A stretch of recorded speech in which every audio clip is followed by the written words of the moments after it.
করেছিলেন, ভেবেছিলেন 2-4টি ছেলে মেয়ে একসাথে হয়েছে বা ব্লগার, এরা আবার যথারীতি এরা বিচ্ছিন্ন হয়ে যাবে।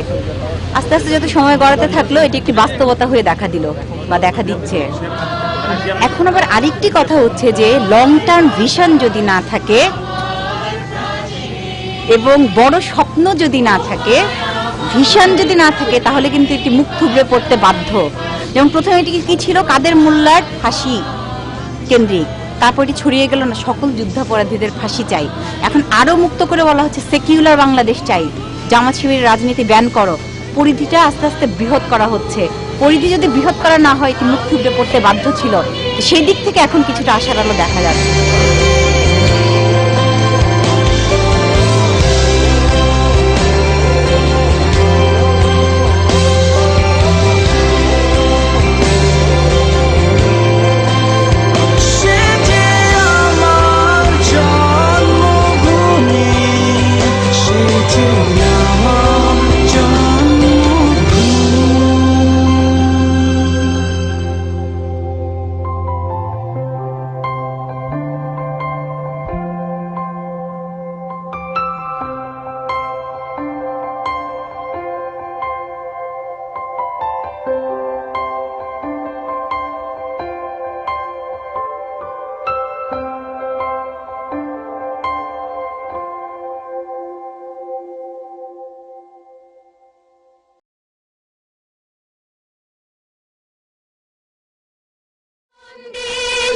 কোথাও খুঁজে পাবে না গো তুমি, সকল দেশের রানী সেজে আমার জন্মভূমি, সেজে আমার জন্মভূমি, সেজে আমার জন্মভূমি।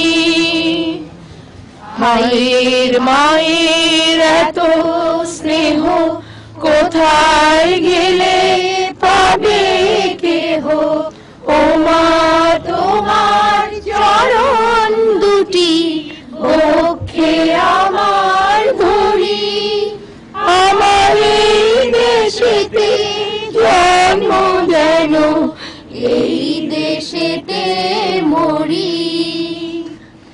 এমন দেশটি কোথাও খুঁজে পাবে না গো তুমি, সকল দেশের রানী সেজে আমার জন্মভূমি, সেজে আমার জন্মভূমি, সেজে আমার জন্ম